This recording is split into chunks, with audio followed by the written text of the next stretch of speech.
Monsieur Durin, ce qui nous occupe là, dans cette première partie du débat, c'est la question du pourquoi, pourquoi ce vivre ensemble est-il si souvent avancé. Je ne sais pas, peut-être vous, Madame Martinet, vous pourriez dire quelque chose, parce que vous vous intéressez à la neuropsychiatrie. Et donc, est-ce que les gens, à votre avis, trouvent des satisfactions à se vivre ensemble quand c'est réussi, quand on découvre quelqu'un de très différent? Je vais prendre un exemple. Il m'est arrivé un jour d'échouer du fait que j'étais prince consort de mon épouse, qui était invité à une rencontre de militaires de haut rang. Et j'étais là comme un conjoint de quelqu'un qui était dans sa formation de ces militaires de haut rang. Et j'étais très très étonné, parce que c'est un milieu que je n'ai pas du tout l'habitude de fréquenter. Et j'ai eu l'impression, si vous voulez, que la découverte de ce milieu, qui pensait, mais exactement l'azimut inverse de moi, ça pouvait effectivement finalement être quelque chose d'assez étonnant. D'abord pour découvrir un nouveau type d'humanité, et finalement me faire comprendre quelque chose que je ne n'avais peut-être pas aperçu dans la société française. Alors je voudrais vous demander, quand vous voyez par exemple des parents d'enfants handicapés, qui sont au milieu d'une ville comme ici, est-ce que vous avez l'impression que la découverte de l'intérêt que peut leur porter un citoyen qui n'est pas handicapé, qui vient par exemple se baigner dans la piscine, ou qui vient fréquenter la maison parce qu'elle est ouverte et qu'elle est au milieu de la ville, ça lui apporte quelque chose? Alors je vais dire bonsoir à tout le monde. Merci de m'avoir fait signe de venir ce soir. Alors en ce qui c'est votre question, en fait, en général, il y a un préalable, c'est plutôt l'environnement regarde et met mal à l'aise la personne handicapée et les parents. Et en fait, on étudie effectivement ce point et on s'aperçoit que quand on peut effectivement, les parents arrivent effectivement à dire « Ah, vous avez des interrogations, on peut peut-être échanger » et effectivement, là, il y a un plus. Mais en général, il y a quand même une petite réaction au départ. Alors, par rapport à ce que vous dites, je suis complètement d'accord sur... moi, je dis que c'est un des cadeaux de la vie, de pouvoir un jour rencontrer quelqu'un, passer une soirée, on ne se reverra jamais, mais on a passé un très bon moment. Et j'ai envie de rebondir là-dessus, en ce qui concerne les personnes sévèrement handicapées, où justement, c'est ce qui manque actuellement, alors peut-être pas à ça dire. Il faut bien comprendre qu'en matière de handicap, et notamment de handicap sévère, les pays au monde qui ont commencé à s'en occuper sont Amérique du Nord, tout ce qui est Europe de l'Ouest et Europe du Nord, et on va dire toute la partie Nouvelle-Zélande et Australie. Et qu'est-ce qu'on a fait? On a ségrégé. On a séparé des hospices, les gens qui marchent pas, qui parlent pas, qui voient pas, qui entendent pas, etc. Le dernier groupe, c'est l'autisme, qu'on est en train de mieux s'identifier. Et on a ségrégé. Et qu'est-ce qu'on fait maintenant? On dit, ils sont dans des institutions fermées, on va les intégrer. Et quand on voit des pays qui sont émergents sur l'accompagnement des handicaps, par exemple le Portugal, qu'on a vu, moi je travaille beaucoup au niveau européen, on a vu le Portugal prendre toutes les techniques très pointues, développées en France, en Allemagne, en Suisse, beaucoup dans les pays nordiques, et qui n'a pas du tout ségrégé. Ils ont laissé les enfants intégrés dans la société. Donc nous, on a ce problème-là, c'est qu'on a eu une histoire, on a ségrégé. Bien évidemment, c'est une contrepartie très très intéressante, c'est qu'on est devenu performant en matière de rééducation, malentendance, malvoyance, etc. Mais qu'est-ce qu'on voit maintenant? Eh bien, on voit des établissements fermés avec des personnes handicapées qui sont en carence affective, en carence de rencontres, comme ce que vous venez d'évoquer. Nous, on vit avec quoi? On vit avec notre maison, ce qu'on a chez soi, les gens qu'on a chez soi. On vit au boulot et on vit ce que j'appelle la rue. La rue, bah, c'est ce soir, c'est la rencontre, c'est les amis, c'est le boulanger, c'est la personne qu'on rencontre au square, etc. Et les personnes sévèrement handicapées qui sont en structure, elles ont chez elles, avec le personnel. Très souvent, elles sont à distance de la ville, la famille a plus de mal à venir, et elles n'ont pas la rue. Et c'est une carence. Et c'est très important de pouvoir avoir tous ces liens avec les gens qu'on rencontre.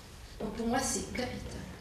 Alors justement, M. Boissan, on a été, avant cette rencontre, visiter Mosaïque, et je dois dire que j'ai été très frappé par le fait que l'architecture est conçue pour que n'importe qui entre et sorte. Il n'y a pas de porte, donc on peut entrer et sortir, et au fond, on est exactement dans la rue, quasiment dans la rue. Je veux dire que bien sûr il y a un endroit où il y a des chambres, etc. Mais finalement on entre comme si c'était...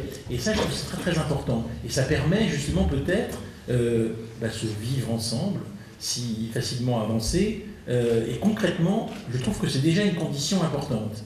Alors je voudrais vous demander, est-ce que vous qui voyez les parents, vous qui voyez les handicapés sur place, est-ce que vous avez l'impression qu'ils sont contents, que ça leur apporte quelque chose, qu'il y ait cet échange avec d'autres qui ne sont pas comme eux? Alors bonsoir aussi. Il faut dire que c'est pas que depuis Mosaïque, c'est depuis l'origine de Turbulence, qui dans les gènes de Turbulence d'imposer effectivement deux éléments principaux qui aujourd'hui sont représentés dans Mosaïque.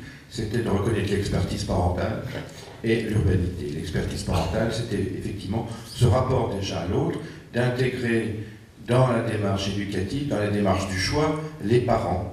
Et derrière les parents, c'était des réunions, c'était des groupes, c'était des éléments de parole. Donc, effectivement, c'était déjà vivre ensemble.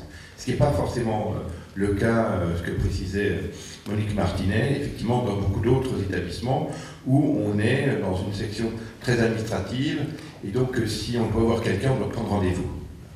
Vous le signalez ensuite sur l'urbanité, qui génère effectivement, j'allais dire bien au-delà que le rapport à la ville, c'est le rapport à la construction, c'est le rapport effectivement à la relation avec les autres. C'est donc quelque chose qui est transversal, qui va pas uniquement être uniquement dans la relation directe avec l'autre. Et c'est pour ça que le bâtiment est ouvert, naturellement, comme l'est la maison du 21e. Vous le précisiez qu'il n'y a pas effectivement de portail, mais rien que ça, si vous voulez mettre un portail, pour nous, ça veut dire que déjà, c'est d'interdire de l'autre à rentrer quelque part. Si en plus vous rajoutez la pancarte chien méchant, et là vous terminez définitivement la rentrée dans votre véhicule. Et puis quelque part, ça vous interdit aussi de sortir naturellement, parce que s'il y a un portail, il faut demander l'autorisation de sortir. Et donc la finalité de vivre ensemble, c'est la question centrale, c'est est-ce qu'il y a des gens qui méritent d'être mis de côté, tout simplement. Et cette réponse, Turbulence, a toujours répondu, notamment dans le cas de l'efficience sévère, ce que expliquait le docteur Martinet. On a répondu non. À l'origine, il y a eu effectivement le combat de Michel Creton, et ensuite l'association qui, avec les parents, ont pensé autrement, puisqu'il y a encore 20 ans en France, si vous voulez, avoir des enfants différents, il fallait les cacher, il ne fallait pas les montrer. Michel Creton se plaisait à dire qu'on lui avait dit souvent que quand on a des enfants comme ça, on les cache, on ne les montre pas. Et donc c'est cette notion-là qui, effectivement, est développée en Turbulence. Et je crois que sur Saint-Dié, puisque maintenant ça fait 6 ans que je suis sur Saint-Dié, je peux constater chaque jour une vraie implication des gens qui habitent à Saint-Dié. Il ne faut plus de différence. C'est des gens ordinaires qui passent effectivement dans la rue, parce que déjà, ils reconnaissent déjà leur humanité. Je pense que c'était déjà un élément important, handicapés ou pas. Ils ont certes une déficience, il faut voir aussi tout le côté des aptitudes qu'ils ont, et pas uniquement le regard qu'on peut avoir uniquement sur leur déficience. Donc là aussi, je déborde un peu sur le vivre ensemble, mais c'est aussi le regard que l'on a. Et d'ailleurs, le thème central de la maison du 21e, c'est de porter un autre regard sur le handicap. Et donc, quel est notre regard à travers l'humanité? C'est d'organiser des rencontres, mais quand je dis organiser, elles se font d'une façon fortuite ou pas, avec les écoles, avec les maisons de retraite, avec d'autres associations, par exemple, je prends un exemple concret que les gens vivent sur Saint-Dié chaque mois, c'est Cinéma Différence. Imaginez-vous que, quand vous dites vivre ensemble, pour une personne handicapée, aller au cinéma, c'est forcément avoir un regard sur lui, sur sa différence, sur éventuellement son trouble de comportement qu'il peut avoir au cours de la séance de cinéma. Concrètement, ça veut dire que maintenant, de moins en moins de personnes handicapées veulent aller au cinéma, si ce n'est que d'être l'acteur principal pendant toute la séance. La solution était d'imaginer sur Saint-Dié, avec une association qui militait pour ceci, d'une une séance par mois où la norme, c'est l'handicap. Et donc, des gens qui font plus de 200 km viennent une fois par mois au cinéma, à Saint-Quay, juste à côté d'ici. Les gens ordinaires, parce qu'on a su faire aussi, dans le cadre de ce mélange, de cette mixité, faire un prix d'appel pour 4,50 €. On peut avoir en avant-première un film qui n'est pas passé encore à Paris ou Gaumont, hein, ou dans une autre salle. Donc en même temps, ça fait venir des gens ordinaires, ça fait venir des gens qui ont des déficiences.